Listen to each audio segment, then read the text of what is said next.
Muito bem, olá a todos e a todas, aí alunos da disciplina de Ciências do Ambiente, IAN 002.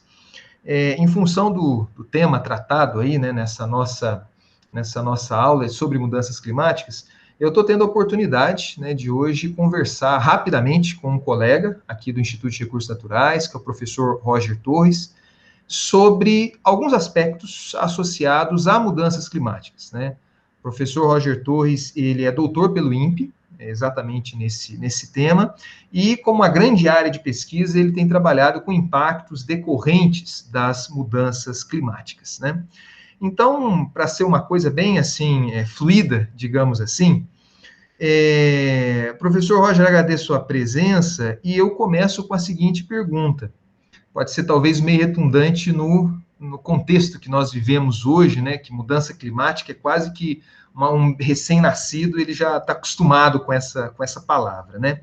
Mas as atividades humanas, na sua opinião, de acordo com a sua pesquisa, elas são capazes, de fato, de alterar o clima?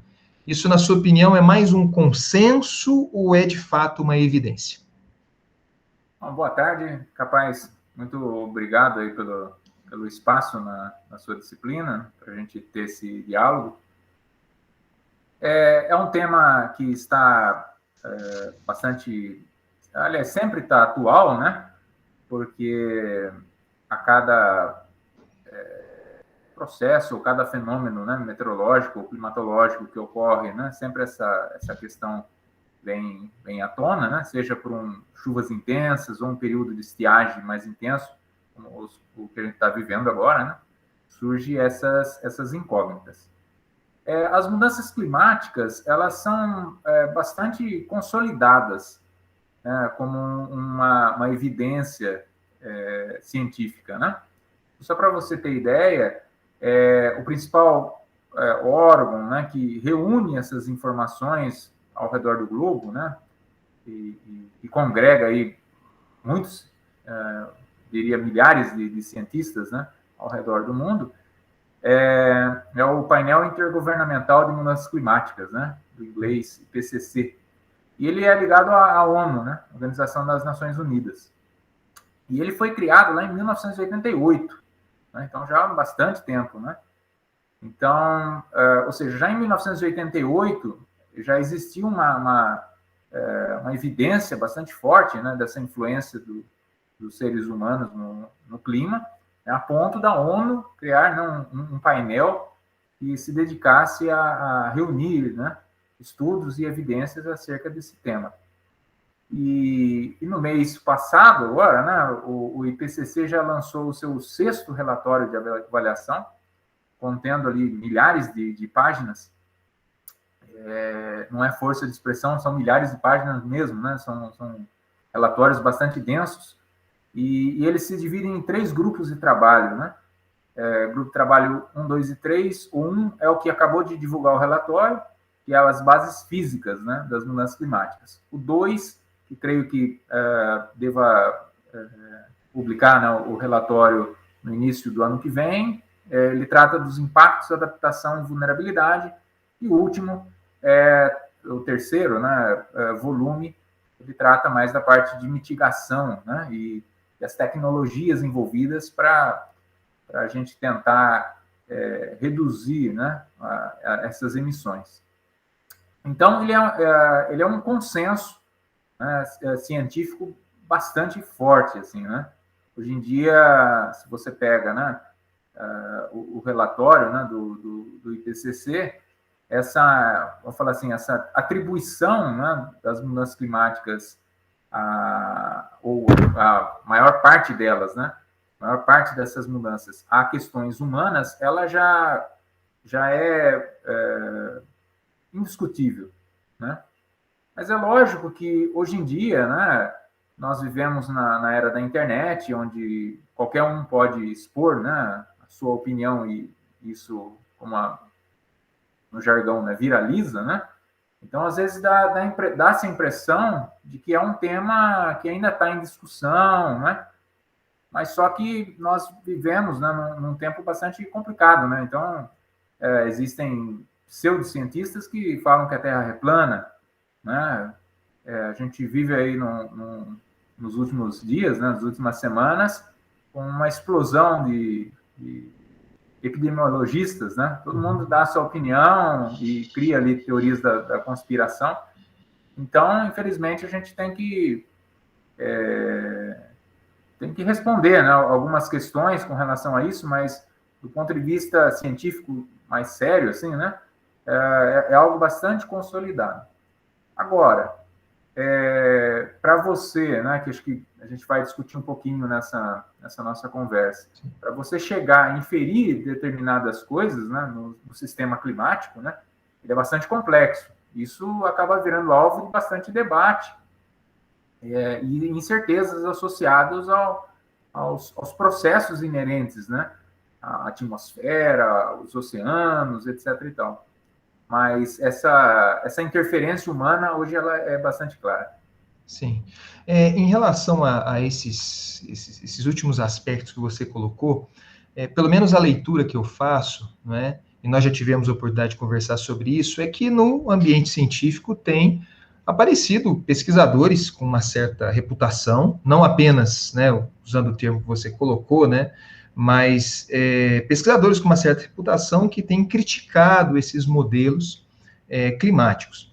E muitos falam, né, de novo, pela leitura que eu faço, né, não é muito a minha área de pesquisa, mas se eu estiver errado você me corrige, mas muitos falam o grande argumento, um dos grandes argumentos que se coloca contra a capacidade do homem em alterar o clima, é justamente o fato de que o clima, ele sempre variou. Uma certa magnitude de tempo, né, mas ele sempre variou. Então, na sua opinião, de acordo com esses modelos, você poderia rapidamente, Roger, porque falar um pouco como que essas observações ou essas inferências do clima na Terra milhares de anos atrás, centenas de anos atrás, como que é feito, como que esses modelos, né, se for possível, como que eles são feitos? Você falou de incertezas, essas incertezas elas são muito grandes, ainda há espaço para debate de que o ser humano conseguiria influenciar o clima? Uhum. Se você pega, né, as séries históricas, né, você vai ver ali que, de fato, houve períodos, né, da história do planeta, né, em que ele teve mais frio ou mais quente, né, do que os dias atuais, né? Essas são as famosas eras, né, glaciais, né? Só que essas eras glaciais, elas ocorrem numa escala temporal de milhares, né, de anos. E ela é muito bem prevista, né, por ciclos de movimentos planetários. Por exemplo, os ciclos de Milankovitch, né, que muda a excentricidade da Terra, etc. e tal. Só que quando a gente pega, né, na era industrial, né, você pega ali nos últimos 200 anos, 100, 200 anos, né, essa variação, né, que a gente observa no clima, ela já foge, né, a qualquer tipo de variação, uma variabilidade natural esperada, por exemplo, por essas eras glaciais, né? Então, se você me pergunta assim, o planeta vai esfriar? Certamente, né? Certamente vai esfriar em alguns milhares de anos para frente, né? Só que nós, as minhas filhas, né, meus netos, vão estar vivendo nas escalas de 100, 200 anos, né? Então, a gente não pode falar assim, não, nós podemos degradar o ambiente, isso vai ter reflexo, né, na temperatura enfim, né, em várias variáveis meteorológicas e do sistema climático, mas isso daqui a 1000 anos, né, ele vai se reverter. Né? Então, a gente tem um certo dever, né, com a nossa geração e com as próximas, né, com relação a esse cuidado com o meio ambiente. Então, como eu falei, né, o sistema climático ele é o acoplamento de várias componentes, né? Seja atmosfera, oceano, biosfera, né? Criosfera. E cada um desses pacotinhos aí que interagem, né, ele é objeto de estudo, né, de N grupos diferentes, né? Quando a gente olha para o passado, né, entra uma linha de pesquisa chamada paleoclimatologia, né? Então, eles conseguem, por exemplo, né, em algumas áreas que são permanentemente geladas, como o Ártico ou a Antártida, né, onde você tem ali o acúmulo de gelo por milhares de anos, você consegue tirar um filete, né, um perfil do gelo, onde você consegue captar, né, as bolhas de ar que ficam aprisionadas na neve, né, que ali caiu, e voltar isso, né, a concentrações e inferir temperaturas e outras variáveis meteorológicas há muitos anos atrás. Né? Esse é apenas um dado, né, que é utilizado. E existe muita coisa mesmo, desde sedimentos, de pólen, de sementes, de lama, né, que em algumas regiões do planeta, né, onde você tem uma certa estabilidade, né, não existe um escorregamento de massa ou, né, algo que possa ali estar prejudicando essa amostra, né, aí há algumas centenas ou até milhares de anos, em alguns casos, né? Então, essas variações, né, elas são objeto de estudo de uma categoria, vamos falar assim, uma categoria, né, de cientistas climáticos que se enquadra dentro da paleoclimatologia e usa datação de carbono, enfim, né, é algo bastante até complexo. Uhum. Quando a gente pensa, né, para frente, né, aí nós não temos um outro planeta para fazer experimentos, né? Aumenta o CO2, diminui, aumenta metano, diminui. Então a gente tem que recorrer à modelagem climática. Essa modelagem, ela é construída, né, já também há muito tempo, né, de novo, né, assim como o sistema climático ele é complexo, a modelagem dele é ainda mais complexo. Né? Então, essa codificação ela é feita por milhares, eu diria que milhares, centenas de cientistas, né? Onde cada um, dentro da sua expertise, colabora com um trecho do código, né? Um particionamento ali. E aí, então, por exemplo, a engenharia hídrica, né? E todos os seus processos que envolvem ali, né? Escoamento superficial, infiltração, enfim, né? Tudo o que se vê na graduação, colabora na parte hídrica lá do modelo, né? Balanço hídrico, enfim. A engenharia ambiental, como que os processos, né, de interação entre atmosfera e biosfera, e tudo isso, cada minúsculo processo, né, que ocorre no sistema climático é objeto de vamos falar assim, de uma componente lá da equação, né? Que a gente chama de modelagem, né? Isso vem evoluindo, né, ao longo do tempo. Também começou, né, lá em 1970 e foi bastante amplificado depois com a supercomputação, né? Você simular esses processos. E aí, então, a primeira coisa que se faz, né, depois que tem esse código, que ele é extremamente complexo e tem milhares de linhas de código ali dentro, né, você tenta retratar o passado, né, porque é onde você tem a observação para ver se o seu modelo realmente condiz com a realidade, né? Uhum. Aí você faz essa validação e depois, para o futuro, você, então, já começa a ter um pouco mais, uma vez que os resultados foram bons, né? Você começa a ter uma segurança de que a resposta, né, futura, ela pode estar condizente com uma realidade esperada. Perfeito. Agora, incerteza, ela não pode ser associada com erro, né? Uhum. Porque nós lidamos com incerteza a todo momento, né? Quanto que vai fechar o PIB brasileiro esse ano? Existe uma incerteza bastante grande. Os economistas fazem as correções a todo momento, né? Dado as modificações que se apresentam aí, né? Política, econômica, enfim. Então, só que isso acaba refletindo, por exemplo, nos cenários de emissões, né? como que vai se comportar, né, a humanidade de evolução tecnológica e né, tudo que acaba refletindo em emissões de gases de efeito estufa no futuro. Então, isso já é uma incerteza que tem que ser retratada dentro desses modelos, né? Mas eu costumo brincar, né, aquela brincadeira séria, né, com os meus alunos e as pessoas que a gente interage, falando assim, são feitas previsões né, econômicas. Elas são importantes? Né? São, né? A gente decide se vai comprar uma casa ou não, se você vai colocar em uma determinada aplicação ou não, enfim. A gente gerencia o nosso dinheiro olhando essas previsões. Né? Da mesma forma, acontece com os modelos climáticos. Né?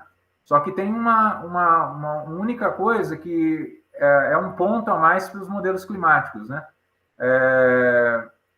As leis físicas, né, que regem a natureza, ela não é tão volátil, né, quanto a parte econômica. Né? Então, a lei de Newton, ela não muda. Né? As leis de balanço hídrico, elas não mudam ao bel prazer do mercado, por exemplo. Né? Então, isso acaba fazendo... E, além disso, né, o sistema climático, pela dimensão, né, que ele envolve, tanto para aquecer quanto para resfriar, existe uma inércia gigante. Né? Tanto que os cientistas, comprovadamente, né, falam que se você parar, não emitir mais nada agora, nesse exato momento, ainda você tem uma inércia de aquecimento, né, que vai continuar fazendo com que as temperaturas se elevem nas próximas décadas, né? Porque o sistema é dessa forma, né? Entendi. Então, é isso, capaz. Já é como eu falei, né? Existe um certo grupo, né, de cientistas que contestam esse conhecimento, né, que já se arrasta há décadas. Sim, né? Existe. São idôneos? É complicado falar, né? Mas, por exemplo, eu lembro de você ter me chamado para uma palestra em 2012, quando eu cheguei na Unifei, né? E era uma época em que surgiu, né, um desses cientistas aí no cenário nacional, que foi no Jô Soares, né, e ganhou uma certa visibilidade, e que falava que nós íamos passar por um resfriamento global, né? Só que se você pega os últimos 10 anos, né, a temperatura sucessivamente ela só aumentou. Né? Então, essa opinião, né, que foi dada lá nesse programa não se viabilizou. Né? E, inclusive, existem, né, denúncias, né, que saem na grande mídia, né, que a gente fala, Folha de São Paulo, Estado de São Paulo e tal, que comprovadamente mostram, né, que às vezes alguns cientistas eles se aliam, né, a determinados grupos, né, econômicos que têm lá os seus interesses e acabam, vamos falar assim, traduzindo a ciência, né, para que haja uma condução para uma determinada ação. Né? Perfeito, perfeito. Então é isso. Então nós vivemos nesse período, né, onde tudo é contestado, né? Então o debate ele sai da esfera científica para uma esfera midiática, né? De opinião. Exato. Mas Roger, só para finalizando esse nosso bate-papo, que poderíamos estender por várias horas, e o IPCC, né, de acordo com os relatórios, né, deles, você mencionou que, né, que agora estamos, no momento que a gente está fazendo esse vídeo, nós estamos aí na iminência de ver o 6º relatório do IPCC, ele apresenta ali os cenários, né? E os cenários são extremamente importantes para a construção de políticas públicas. Para atingir o que eles sugerem, né, um delta de temperatura de 1,5 graus ou 2 graus Celsius, né? Poxa, para 1,5 em 2070 você tem que descarbonizar 100% a economia, né? Daqui 50 anos. Então, é uma coisa extremamente desafiadora, né? Exato. Embora nós estamos percebendo que alguns países no mundo, da mesma forma, não sei se isso vai se efetivar, eles estão implementando ações muito desafiadoras, como, por exemplo, a partir de tal data, não produzir mais carro a motor de combustão interna, né? Você poderia partilhar com a gente de que lado que você está? Você acha que a gente vai conseguir responder a essa pergunta, a esse desafio? Você é mais pessimista, mais otimista? Você é o pessimista do pessimista? Mas isso é uma coisa extremamente... o seu ponto de vista vai para o lado um pouquinho mais, talvez, do feeling, né, pessoal. Você tem alguma posição? Você acha que vai dar certo? Então, capaz, tecnologia, né? Tecnologia minimamente existe, né? Para a gente conseguir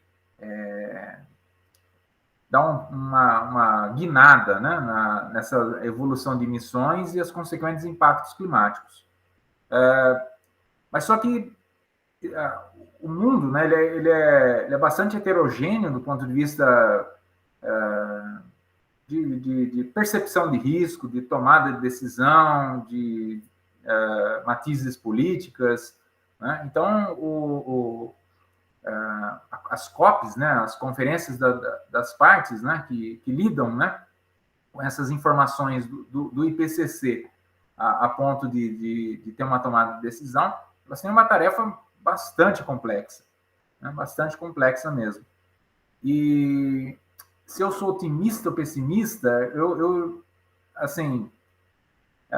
era otimista, né, no sentido de que eu achava que, se em algum momento, né, as evidências, as mudanças climáticas, né, começassem a ter um impacto mais, vamos falar assim, palpável para a população, né, eu achava que aí ia se crescer, né, essa visão de que a tomada de decisão é necessária, né, e a população e os tomadores de decisão, os políticos, né, etc. e tal, iam se enveredar, então, né, para uma conjuntura diferente, né, do que a gente tem hoje em dia. Só que eu acho que nós estamos, nesses últimos 2 anos, quase 2 anos, já vivendo um laboratório da que a gente se espera, né, para o futuro, né, que é um problema eminente, né, de saúde pública, né, onde você precisa ter ali uma coordenação, né, tanto mundial quanto regional, né, bastante importante para lidar com esse problema, e a gente está vendo que nós estamos batendo cabeça, né, em algo que é palpável para a população, né, aliás, é palpável do ponto de vista, né, de várias vertentes, seja econômico, de saúde, de pessoal, né, e mesmo assim a gente vê assim uma desorganização não somente no nosso país, mas também no ponto de vista global, né? Então, nesse sentido, acabou me deixando um pouco pessimista, né? Porque nem algo assim tão visível, né, foi capaz de sensibilizar governos, né, no sentido de tomar as medidas, né, necessárias, né, se articular tanto localmente quanto globalmente para combater, né, esse problema geral, né? Então, quando se trata de mudanças climáticas, aí a coisa se torna ainda mais complexa, né? Porque sempre vai ficar aquela briga: você emitiu mais do que eu, né?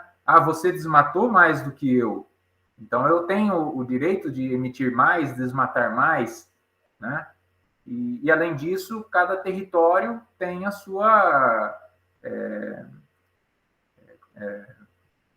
não fala assim, as suas regras, né? Você não pode inferir, né? Os seus interesses, né? Os seus interesses, né? E a sua, me fugiu a palavra aqui, né? A sua independência, né? Dentro do seu território. Soberania. Fazer soberania, exatamente, né? Tem a soberania nacional. Então não adianta a ONU, né, chegar e falar assim: Brasil, não desmate a Amazônia, né? Que isso é algo que é tratado dentro do país. Uhum, né? Perfeito. É tratado dentro do país. É lógico que de um ponto de vista macroeconômico, né, você tem ali as medidas que acabam forçosamente empurrando o país a seguir umas certas regras, né? Uhum. Mas nada impede da gente tomar medidas que não... Isso a gente falando do Brasil, né? Sim. Mas mundialmente falando, uhum. É um problema que precisaria estar muito bem articulado, né? E todos indo na mesma direção. Então, resumindo, né, que eu já me estendi demais, eu estou mais para o lado pessimista. Dessas projeções, infelizmente. Tá certo, professor Roger, muito obrigado pelo seu tempo, pela sua disponibilidade, né? Isso aqui também acaba sendo uma pequena janela, né, do IRN aí para os outros institutos, uma vez que essa disciplina é ministrada para todos os cursos de engenharia da universidade, exceto aquelas de ambiental e hídrica, mas para todas as outras, e pessoas interessadas aí na sua pesquisa, né, com certeza podem aí te procurar, né, mas eu agradeço muito aí a participação nesse bate-papo. Maravilha, eu que agradeço, capaz, e fico aberto a qualquer um, né, que tiver acesso a esse vídeo, né, tiver algumas questões, ou que às vezes pedir um material, né, para ler mais a fundo, fiquem à vontade para me contatar.